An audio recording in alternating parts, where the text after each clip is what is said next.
Ang ninuno. Mahaba ang naging usapan ni Lolo Rogelio at Carlos. Habang si Teroy naman, hindi nagsasalita, nawala ang gana at tila tutang nakaupo sa gilid, habang hawak pa rin ang tungkod at nakatulala.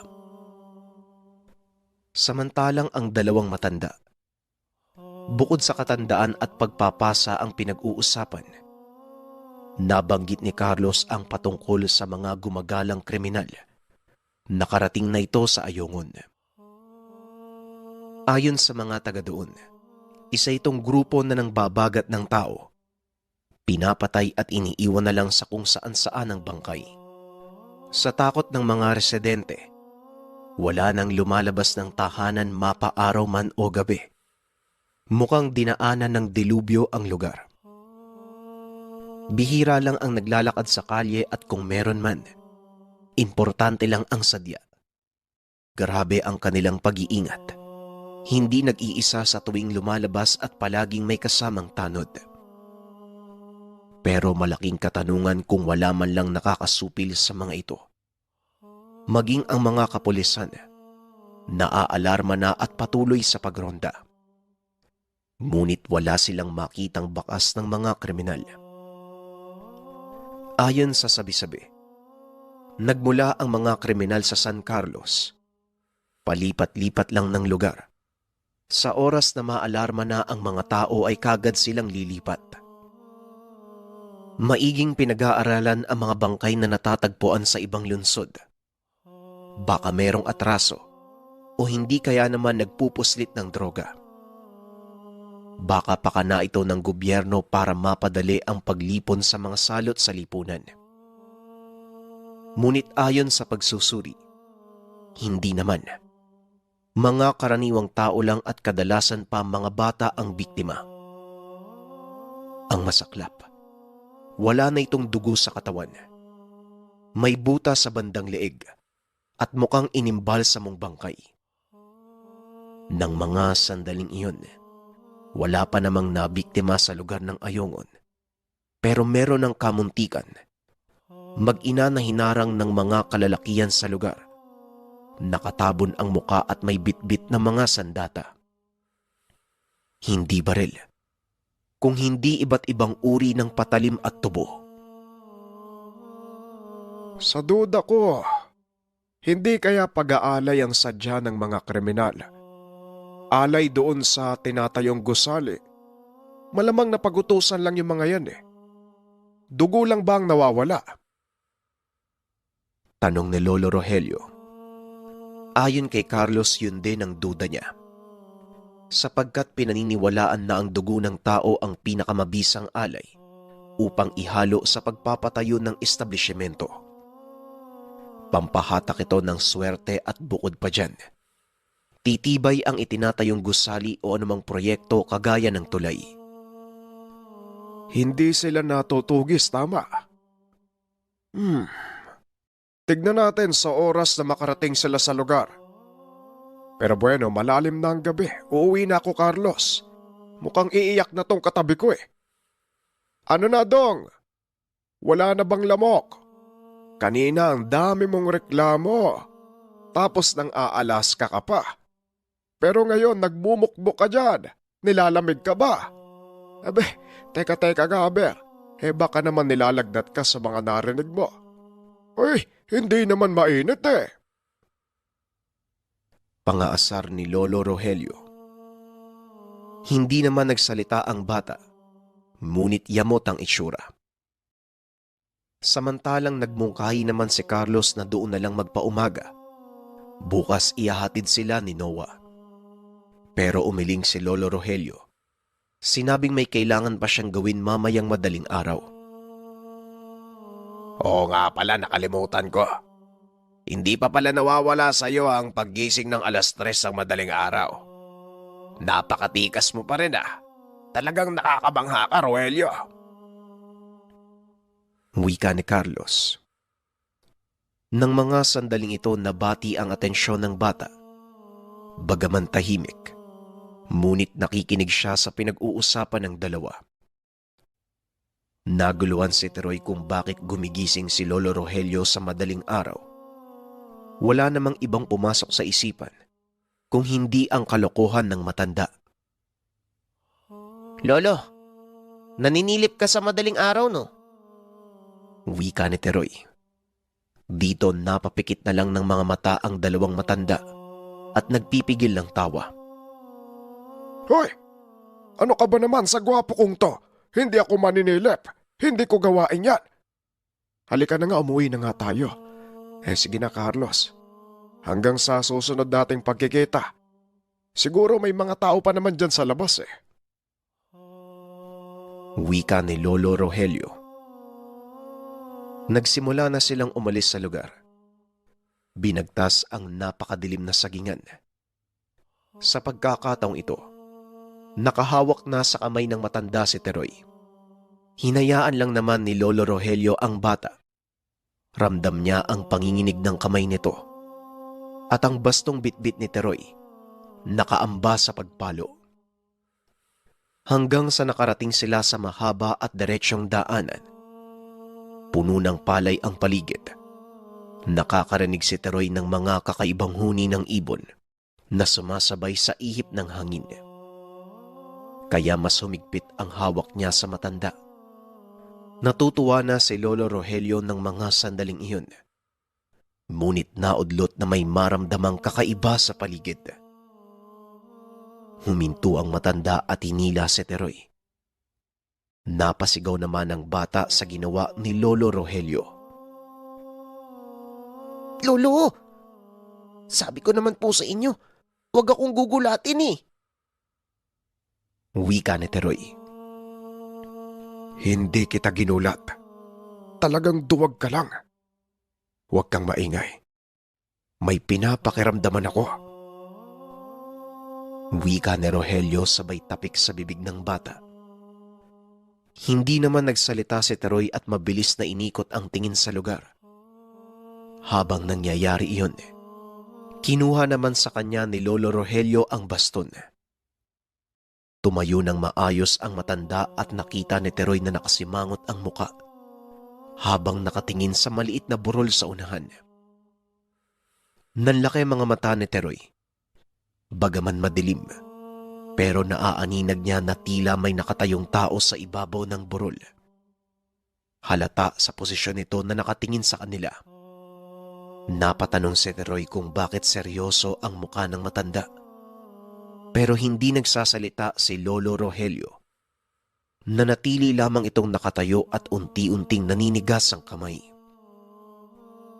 Naramdaman ni Teroy na maigpit ang hawak sa kamay niya at mukhang gigil sa harap. Ilang segundo lang ang nakalipas. Umabante ng lakad si Lolo Rogelio. Binitawan ang kamay ng bata at sinabing mag-antay lang si Teroy sa gilid ng daan. Pero hindi bumitaw ang bata, kaya pinalo ng matanda ang kamay nito. Ang sabi ko sa'yo dyan, Kalag, binabagat tayo. Siguradong walang magandang gagawin yung tao na yan. Wika ni Lolo Rogelio. Samantala, namimilipit naman sa sakit si Teroy habang nakahawak sa bisig. Nagreklamo pa ito at nagtanong kung bakit siya pinalo. Ayaw mo kasing bumitaw. Huwag kang matakot. Ang sabi ko naman walang mangyayari sa'yo hanggat kasama mo ko. Tumahimik ka. Huwag kang gagalaw dyan. Wika ni Lolo Rogelio at hindi na nagsalita pa si Teroy. Tuluyan nang naglakad si Lolo Rogelio at sa pagkakataong ito, halos sumabog ang dibdib ni Teroy sa sobrang takot. Gustuhin mang tumakbo ngunit napakalayo pa ng mismong kalsada. Kaya naman kumabig na lang siya sa pilapil. Dumapa at nagtago, pero hindi inaalis ang tingin doon sa matanda.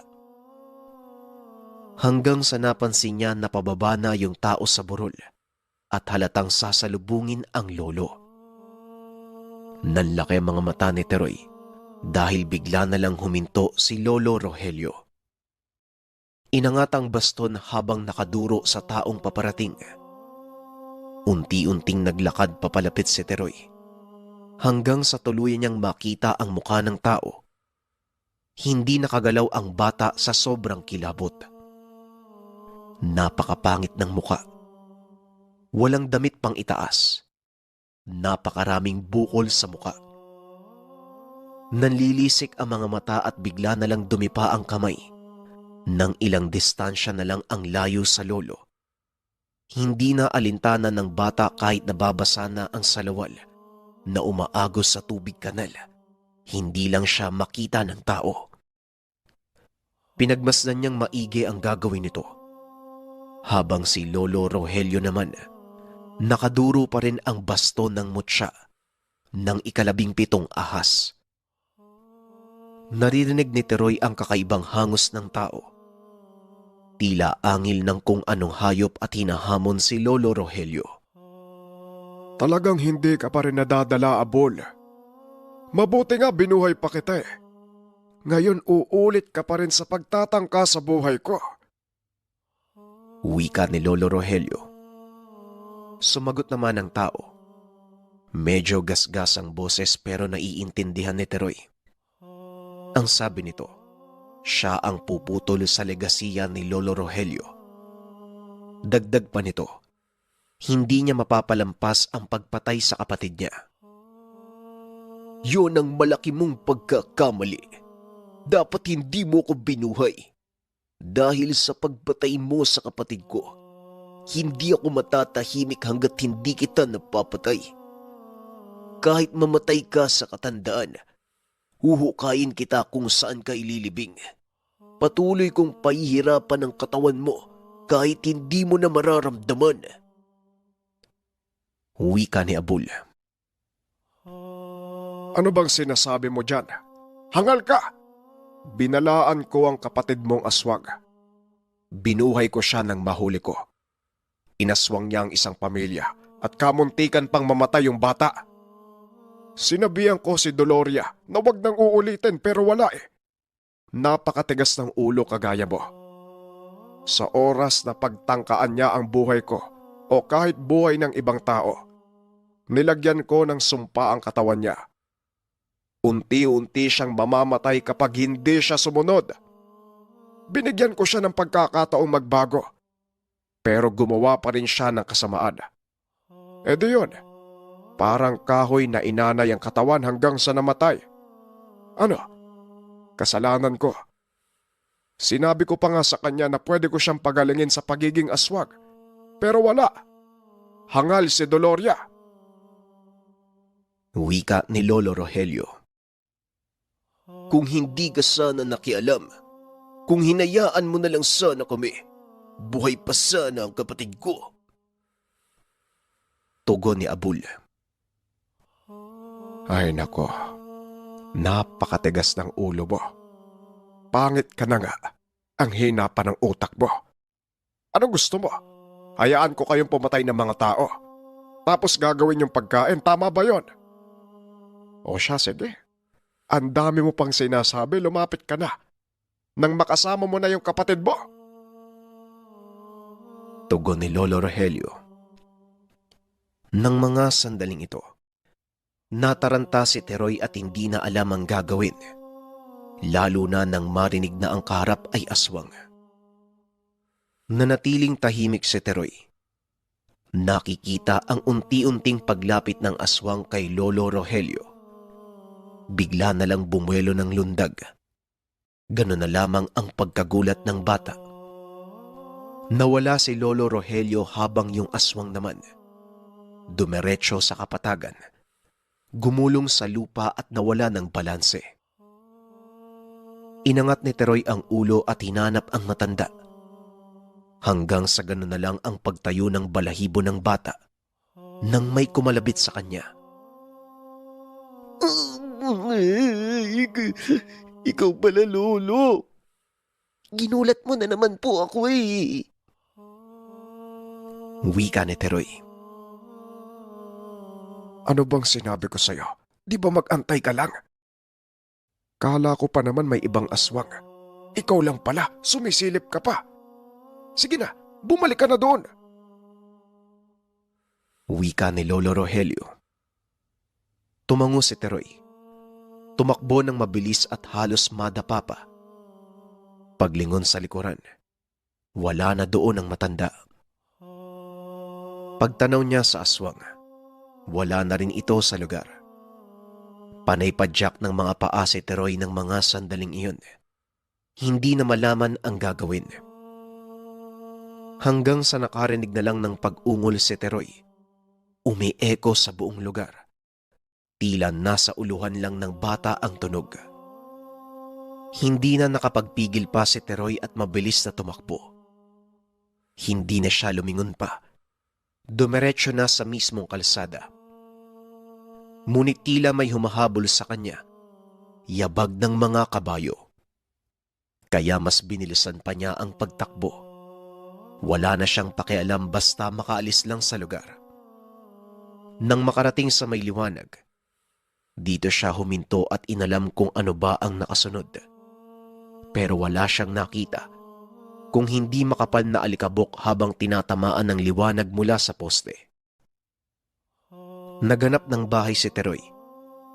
Nakakita siya ngunit malayo sa kinakatayuan. Kaya pinili na lang niya na doon sa gilid ng kalsada maupo. Patuloy sa pag-iyak ang bata hanggang sa nakita niya na may taong paparating.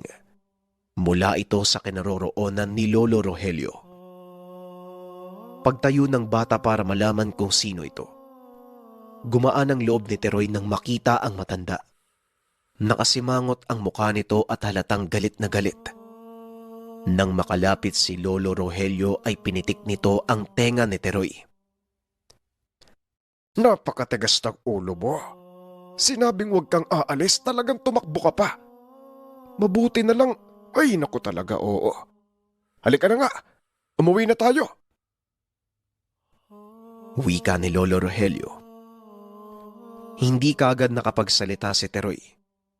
Balot pa rin ng takot. Bukod pa dyan, baka mas lalong magalit lang si Lolo Rogelio. Sa kalagitnaan ng paglalakad, nang makita niya na kumalma ang mukha ni Lolo Rogelio, napatanong na ito kung ano ang nangyari doon sa aswang. Ayon sa matanda, pinatay niya na lang kaysa patuloy na pagtangkaan ng buhay niya at baka madamay pa ang bata. Pasensya na po, Lolo, ah. May narinig po akong nakakatakot na tunog eh. Parang dumaan po sa ibabaw ng ulo ko. Kaya po napatakbo ko. Wika ni Teroy. Ano bang sinabi ko sa'yo? Hanggat kasama mo ko, walang mangyayaring masama sa'yo, hindi ba? Kaya nga pinalayo kita doon sa pilapil eh. Ayoko makita mo kung paano ko papatayin yung aswag. Masyado pang maaga po. Hindi mo magugustuhan ang makikita mo. Tugon ni Lolo Rogelio. Makakita pa nga lang po ng aswang. Natatakot na ako eh. Habang tumatakbo naman ako, parang may nakasunod po sa akin. Aswang din po ba yan, Lolo? Kaso tunog kabayo. Kaya mas lalo kong nagmadali pong tumakbo. Wika ni Teroy. Napailing si Lolo Rogelio at halatang nabanas. Kaya naman hindi na kumibo pa si Teroy. Ngunit maya-maya lang, sinabi ni Lolo Rogelio na dapat hindi siya magpakita ng kahinaan. Iisipin ng mga bantay na hindi karapat-dapat si Teroy at baka magpa siya ang bantay na patayin ng bata. Po, anong bantay? Sino? Aswang din po ba? Tanong ni Teroy. Nagkiskisan ang mga ngipin ng matanda at halatang nanggigigil. Ay sus, Ginoo talaga, oo. Nagpipigil pa ako ha. Ang sarap mong batukang bata ka. Ang sinabi kong bantay, yung pinaliwanag ko, yung 3 tikbalang. Ang sabi ko diba pinahihintulutan na kita. Kaya bantay sarado ka na ng mga tikbalang. Sila yung nakasunod sa'yo kanina habang tumatakbo ka. Akala ko pa naman gugulping ka na. Ay nako, wag mo na uling gagawin yun ha. Huwag kang magpapakita ng kainaan. Marami ka pang pagsubok na kakaharapin na po. Tumakbo ka kapag nasa iyo ang baston. Kapag naipasa ko na ang lahat. Kahit makipaghabulan ka sa aswang walang problema eh. Pero wag muna ngayon. Iisipin nila na hindi ka karapat-dapat. Pero bueno, sa linggo maaga kang gigising ha, madaling araw. May pupuntahan tayo pero hindi tayo maninilip. Alam ko kung anong laman ng isipan mo sa akin. Wika ni Lolo Rogelio. Sige po. Kayo na pong bahala, Lolo. Hindi naman na ako makakatras pa eh. Paano kung nalaman nila tatay? Ano pong gagawin natin? Tanong ni Teroy. Di mas magiging delikado. Papalayuin ka nila sa akin eh. At saka siyempre, wag mong sundan ang tinatahakong landas, yun ang sasabihin nila. Magsusumbong ka ba? Natatakot ka na, di ba? Pero alam mo naman na bantay sarado ka ng mga tikbalang eh. Kapag umayaw ka, di gulpi sarado ka. Medyo masakit ang sipa ng tikbalang ha. Kamuntikan pa nga mamatay si Carlos eh. Mahirap din na maagang sumakabilang buhay. Tiisin mo muna ang lata po hanggat nasa ilalim ka ng pagsubok. Kaya mo yan.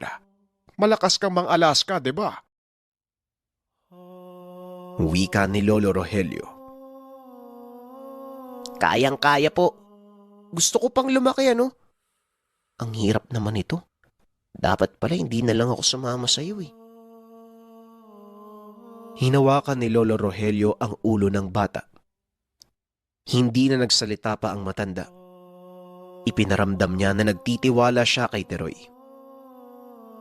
Lumipas ang ilang araw. Kontra man sa loob ni Teroy ang nangyayari. Wala siyang nagawa. Nagsimula na ang pagtuturo ni Lolo Rogelio ng mga pamaba at iba't ibang klasing gawain na kahit minsan ay hindi pa niya naranasan. Katulad ng pagpapausok sa bawat kanto ng tahanan sa dapit hapon, may mga babanggiting salita na hindi niya alam kung ano ang ibig sabihin. Ayon sa matanda, pampalakas ito ng presensya. Kapit na pananggalang at pangontra, hindi lang sa katawan, kung hindi pati na rin sa paligid ng bahay. Kaya naman kahit napakaraming nakalaban ni Lolo Rogelio, walang sumugod sa kanya sa tahanan.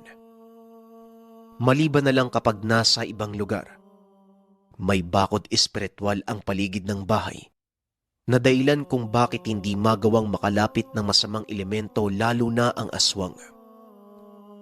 Sa oras naman na may lumapit na masamang tao sa bahay, matatakot sila bigla. Makakaramdam ng matinding takot at hindi na itutuloy ang binabalak. Sa isipan sila mamanipulahin. Ito ang pinakamabisang depensa ni Lolo Rogelio. Marami pa siyang kayang gawin. Ngunit lahat ng ito ay bigay ng mutya ng buto ng 17 ahas. Bukod sa seremonya ng tahanan, may mga organikong pamamaraan na natutunan si Teroy. Mabusisi pala ang mga organiko at maraming detalye. Meron pang lana na katulad nung inilagay niya sa buhok ni Lolo Rogelio. Pambasag pala ito ng orasyon ng iba o kaya naman pangontra sa bati o usog. Magpasaganon pa man, nagustuhan ni Teroy ang ginagawa. Lalo na't sa bawat pamamaraan, marami siyang natututunan na nakakamanghang bagay. Hanggang sa sumapit ang araw ng Sabado. Lolo, siguraduhin niyo po na hindi kalokohan yung paggising ko ng madaling araw bukas ha. Napapansin ko po napapadalas yung pag-alis mo ng bahay.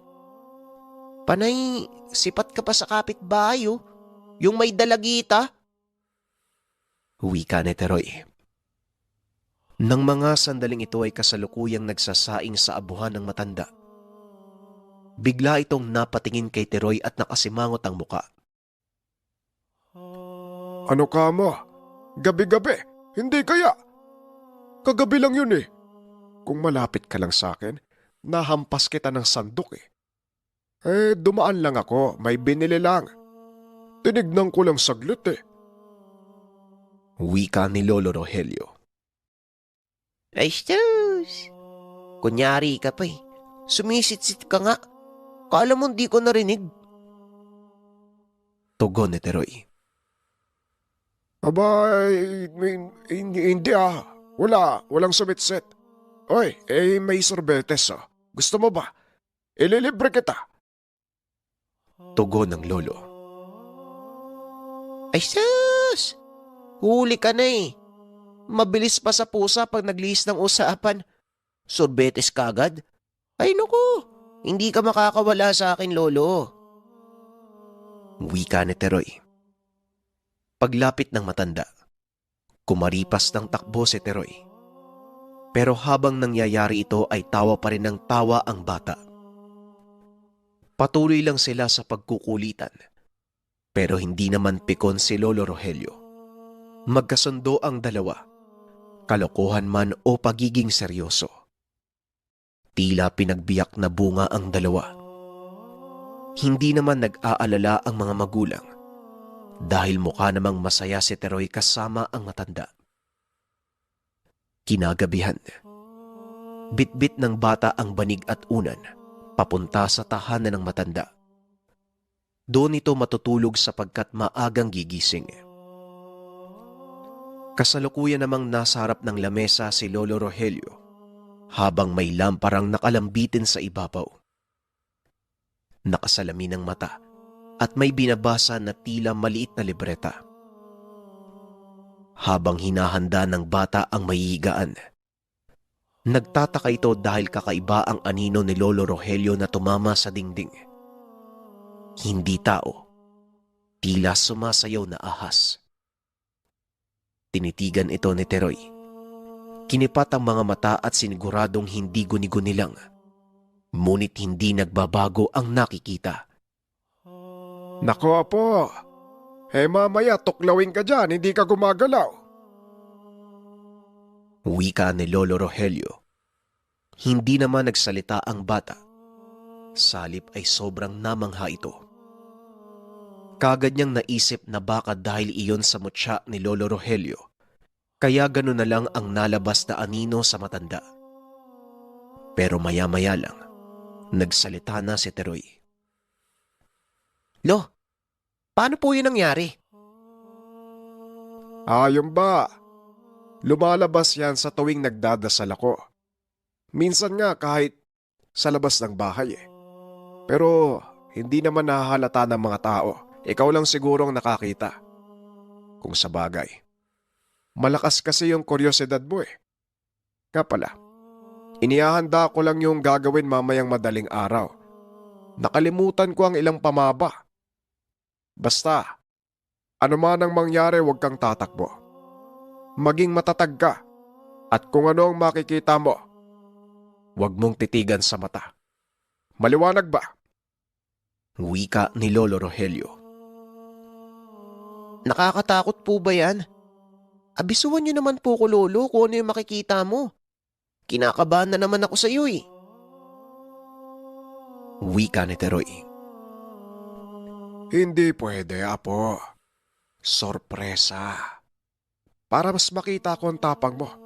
Patulog ka na nga dyan. Gigisingin na lang kita mamaya. Ay, yung 5 kataga bago ka matulog ha. Huwag mong kakalimutan, tandaan mo. 4 na beses mong babanggitin araw-araw. Wika ni Lolo Rogelio. Interesado pa sana si Teroy. Ngunit napalitan ito ng pangingilabot. Lalo na't palaisipan sa kanya kung ano man ang inihahanda ng matanda. Ngunit sa likod nun, hindi na ito matatakasan ni Teroy. Maliban na lang kapag nalampasan na ang nasabing pagsubok. Ito ang palaging bukang bibig ni Lolo Rogelio. Basta malampasan ang pagsubok, magiging kalmado na ang lahat. Ilang oras ang lumipas. Hindi pa rin makatulog si Teroy. Hindi siya dinadalaw ng antok. Hanggang sa sumapit ang alauna ng madaling araw, nakita niya ang matanda. Abala ito at may nilalagay sa sisidlan. Kinakabahan na si Teroy sapagkat anumang sandali, lalapit na ito sa kanya. Huwag ka nang magkunwaring natutulog. Kaysa manood ka dyan, mabuti sigurong bumangon ka na at tulungan mo ko dito. Eto, balutin mo yung saging na nilaga ko. Babaunin natin yan. Wika ni Lolo Rogelio. Nang marinig ito ni Teroy, kaagad namang bumangon ang bata. Pupungas-pungas ang mga mata pero halatang tensyonado ang muka. Napapatanong sa sarili kung bakit magbabaon. Dito naisip niya na baka matagalan sila sa lugar o hindi kaya naman maglalakbay ng malayo. Nakita niya din si Lolo Rogelio na nakasuot ng malakapote sa kapal na damit. Subalit hindi niya naman pinuna. Alam niya sa sarili na magsasabi na naman ng matanda ng kung anong bagay na mas magpapalala ng mararamdaman niyang takot. Matapos makapaghanda, nagmungkahi na ang matanda na aalis na sila. Kasunod nito, wala nang sinabi pa. Seryoso ang muka at lumabas ng tahanan habang bitbit ang maliit na bag. Kaagad namang sumunod si Teroy. Hindi sila nag-uusap. Napakatahimik ng dalawa habang binabagtas ang daan papunta sa bukid. Nakaramdam ng lamig si Teroy. Napadaan sila sa damo na puno ng hamog. Gusto niyang magreklamo ngunit tila nagmamadali ang matanda. Hindi man lang ito nagpahinga, habang yung baston naman nakasugbit sa likod na tila espada. Kalahating oras pa, dito lang nagsalita si Lolo Rogelio. Ang sabi ng matanda, bilisan pa ni Teroy ang paglalakad para maabot nila ang lugar bago mag-alas 3 ng madaling araw. Kaya naman kahit medyo pagod na ang bata ay hindi siya huminto. Sa halip hinabol niya ng lakad ang matanda. Namamangha pa si Teroy dahil kahit may edad na, mas malakas pa ito sa kanya. Sa tansya ni Teroy, sobrang layo na nang naabot nila. Hanggang sa nakarating sila sa kalsadang malubak at bumaba sa bangin na tila sobrang lalim. Kahit madilim, alam ni Teroy na malalim dahil naririnig niya na umeeko ang tinig ng iba't ibang insekto, pati na rin ang mga hayop. Maya-maya pa, may nakita siya na isang maliit na burol sa unahan. May mababang damo at may napakalaking bato sa tuktok. Napansin ng bata na medyo bumagal na ang lakad ni Lolo Rogelio. Tila nakarating na sila sa lugar. Panay din ang sipat ng matanda at mukhang may hinahanap. Hindi katulad kanina na nakatuon lang sa dinadaanan. Sakto lang ang dating natin. Magandang pagkakataon dahil payapa ang lugar. May kakaibang paywatig ah. Parang gusto ka ata ng mga nakatira dito. Nakakapanibago. Alam mo bang, 3 beses sa isang linggo kung pumupunta dito. Kaya madaling araw at mali ang iniisip mong madumi ang dahilan. Noon kasama ko pa si Carlos Pero kalaunan, hindi na siya sumama. Aba sige na, huwag ka nang magkuyakoy dyan. Sumunod ka na sa akin. Nakikita mo ba yung malaking bato na yan sa ibabaw ng burol? Doon tayo may gagawin. Wika ni Lolo Rogelio. Nang makarating sila sa ibabaw, doon sa gilid ng malaking bato, dito huminto ang matanda at tinarak ang baston sa lupa. Bigla na lang nakaramdam ng kakaiba sa paligid ang bata. Yung bang bumigat ang katawan. Nahirapang huminga at napakaalinsangan. Samantalang kanina lang nangangatog ang katawan niya dahil sa hamog. Maliban pa dyan, ayon kay Teroy ay tila may sumasabay sa hagikgikan sa dilim. Meron ding mga yabag sa lupa na tila tapak ng mga kabayo. May sumisitsit pa, ngunit hindi alam ni Teroy kung saan nanggagaling ang tinig. Medyo mainit ano? Hawakan mo tong buhay na malaking bato. Ayan, dyan. Dyan ang gagaling ang init. Alam mo kung bakit? Mahiwagang bato yan, iho. Kumbaga, maihahalin tulad sa Bertudo Mutya. Pero malaki nga lang kaya walang nagtatangkang kumuha. Sino ba namang matinong may karunungan ang dadalhin nito sa bahay? Sobrang laki. Mahirap gawing mutya. Kaya nga ang iba, dito nagkakarga ng gamit. Pero yung mga tao lang na malakas ang loob katulad ko at katulad ni Carlos. Napakasungit ng bantay dito. Marami at hindi lang tekbalang. Meron pang mga bungisgis. Narinig mo naman yata yung sitsit, di ba? Bungisgis yun na mas malaki pa sa kapre. Maliban pa dyan, isa yon sa pinakamalakas na engkanto. Ay siguro, mamaya malalaman mo. Wika ni Lolo Rogelio. Matapos itong sabihin ng matanda, halos maiyak na sa sobrang takot si Teroy. Ngunit makikita sa muka na pinipigilan niya. Natatakot siya dahil hindi niya alam ang itsura ng mga sinasabi ng matanda. At baka bigla siyang gulatin. Sa daloy pa lang ng kilos at galaw ni Lolo Rogelio, halatang may bubungad kay Teroy na hindi kaaya-aya. Bagaman halos humiwalay na ang kanyang kaluluwa sa takot, nilabanan niya ito. Hindi nagsalita si Teroy, pero hinanda ang sarili. Kung sakaling may bubungad ay ipipikit na lamang ang mga mata. Bukod pa dyan, malaking katanungan kung bakit tinarak ni Lolo Rogelio ang baston doon sa lupa. Gumuhit ito ng malaking bilog at nasa loob ang baston. May mga alpabetong idinagdag ang matanda sa labas ng bilog, pero hindi niya maintindihan. Kaya naman dito napili ni Teroy na magtanong sa matanda. Nais niya nang masagot ang mga katanungan sa isipan. Lolo, matanong ko lang po Bakit niyo po pala tinarak yung baston sa lupa?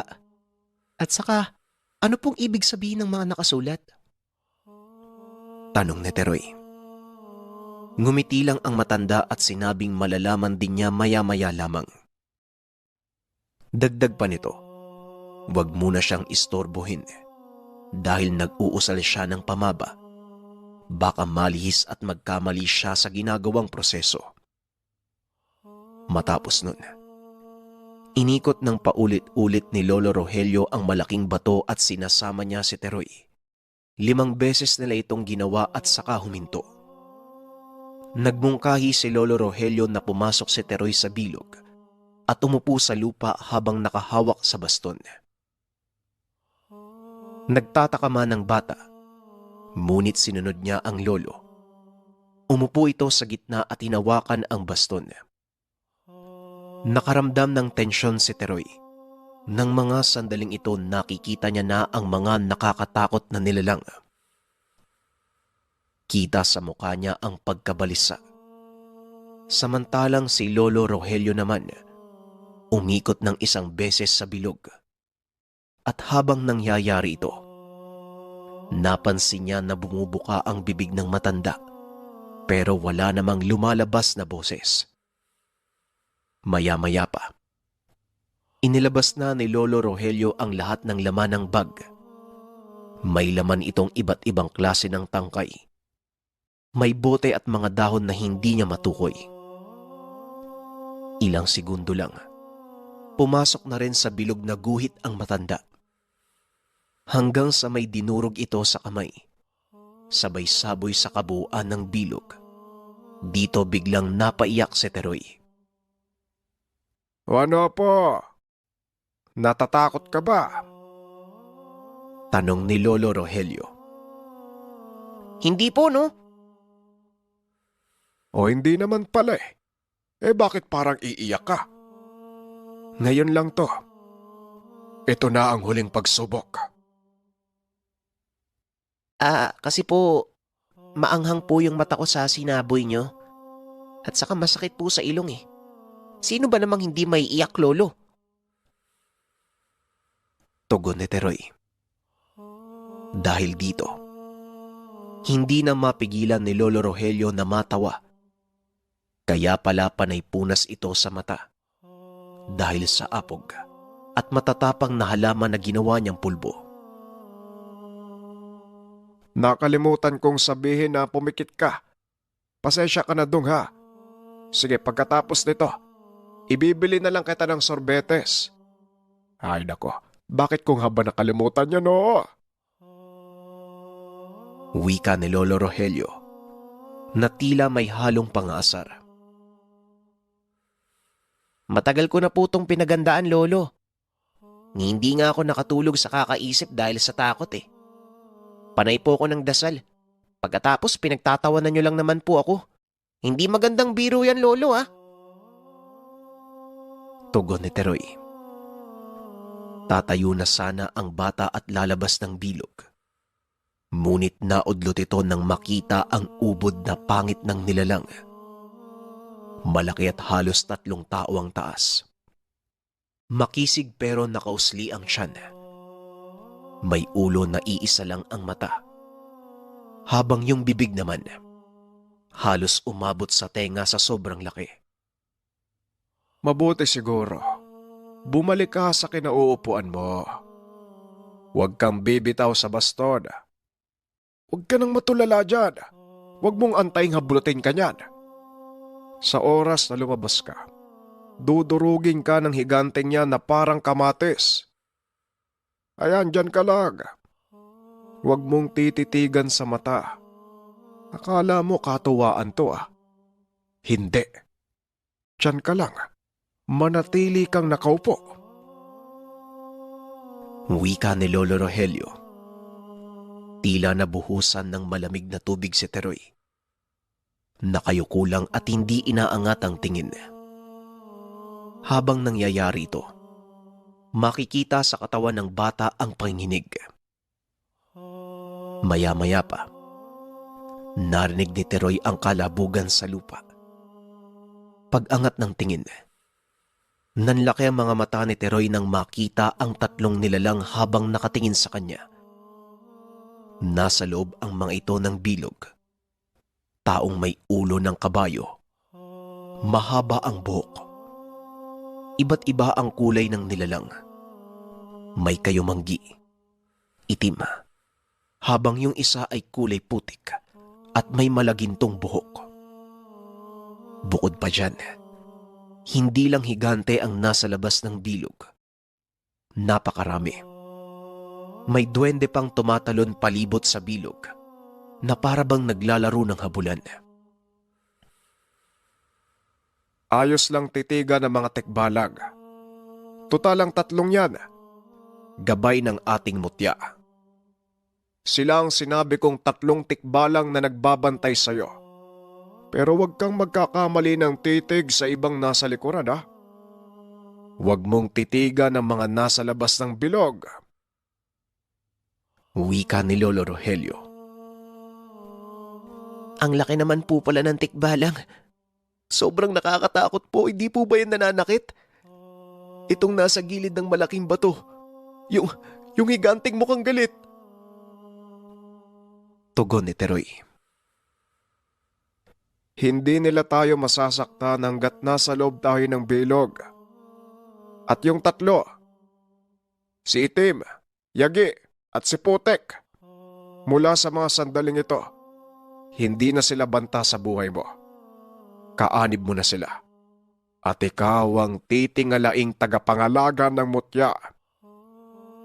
Nakakalungkot isipin pero darating talaga ang araw na dadalawin na ako ni kamatayan. Kaya ito, ipapasa ko sa iyo ang gamit. Baka bukas, sa susunod na araw, linggo, o ilang taon mawawala na ako. Maging mabuti kang tao, Apo. Bagaman apo ka ng kapatid ko, mahal na mahal kita. Gusto kong lumaki ka ng may prinsipyo, tumutulong sa lahat ng nangangailangan. Hindi man sa usapin ng salapi. Sundin mo ang landas na tinahak ko. Wika ni Lolo Rogelio. Dagdag pa nito, kaya naroon sila sa lugar at dito isinasagawa ang pagpapasa. Ang lugar na ito ay sentro. Ito ang pinagkukunan ng lakas ng kalikasan. Narito nakalagay ang napakalaking mutya na tabal kong tawagin. Para itong bato-omo at napakabisa, ngunit hindi hamak na mas malaki. Yung bilog naman na ginuhit ni Lolo Rogelio, harang at malakas na poder. Baka magalit ang mga nilalang sa oras na tawagin niya ito. Kaya dinepensa niya ang paligid bilang panigurado. Sa oras na magtangka ay hindi sila magagalaw. Maliban pa dyan, dahil sa napakaraming bantay sa lugar at bibigyan ng respeto si Teroy ng ibang lamang lupa, makakarating ang mensahe sa ibang elemento na may panibago ng nagtatangan ng mutya mula sa buto ng 17 ahas. Sa oras na magpunta sa ibang lugar si Teroy, walang hahamak sa kanya na engkanto. Sa halip maaari pa siyang tulungan. Maya-maya pa lumabas si Lolo Rogelio sa bilog. May sinabi sa mga nilalang. Tila pinapakilala nito si Teroy. Akala pa ng bata ay may gagawin ang mga napakapangit na elemento sa labas. Lalong-lalo na yung higante. Pero wala. Nanatiling nakatayo lang at hindi gumagalaw. Yagi, itim, at puntek. Alagaan niyo ang bata ha. Katulad ng pag-alaga niyo sa akin. Wika ni Lolo Rogelio. Sabay dampot ng lupa at saboy sa paligid. Dito bigla na lang naglaho ang mga nilalang na parang bula. Ang sabi ni Lolo Rogelio, kaunting aral lang ng karunungan, magiging biyasa na si Teroy. Dagdag pa nito, maaari nang lumabas si Teroy sa bilog at mula ngayon, wala na siyang dapat katakutan. Mapaaswang, tao o mga nilalang, walang makakapigil kay Teroy hanggat hawak ng bata ang mutya. Nang mga sandaling ito, nawala na din ang alinsangan ng lugar. Bumalik sa paglamig. Gumaan din ang pakiramdam ng bata. Ang buong akala noon ni Teroy, matapos siyang utusan ng lolo, nailigpit ang mga gamit at isilid ang bag ay uuwi na sila. Pero hindi. Sa halip sinabi ni Lolo Rogelio, nahahanapin nila ang mga kriminal na pumatay ng tao. Malapit ito sa kanila at sa katunayan. Habang nag-aaral si Teroy ng karunungan, sumasaglit ng puslit si Lolo Rogelio sa lungsod upang alamin ang sistema ng lugar. Doon niya nalaman na namataan na sa lugar ang mga kriminal, kaya gano'n na lang ang takot ng mga tao. Pupunta tayo sa bahay nila Carlos. Tignan natin kung anong ginagawang hakbang ng kaibigan ko. Wika ni Lolo Rogelio. Kaya pala tayo nagbaon ng saging. Sabi ko na nga ba magtatagal tayo eh. Hindi pa naman ako nakatulog kagabi. Tugon ni Teroy. Natawa ng mga sandaling ito si Lolo Rogelio. Sinabi ng matanda, hindi makakaramdam ng pagod si Teroy. Yung saging ay panglaman siyan lang ng bata dahil baka bumigay ang sikmura, lalo na't hindi sila nakapag-agahan. Dumiretso na sila sa dumulog, ngunit sa bukid ang daan nila. Hindi na nagreklamo pa si Teroy.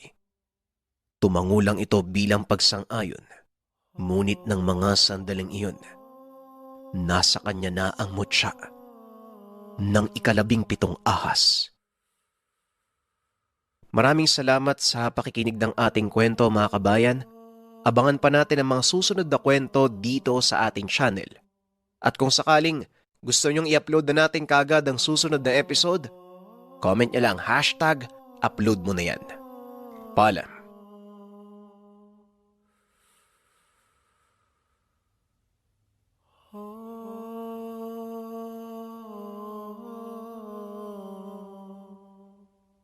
Ang Ninuno.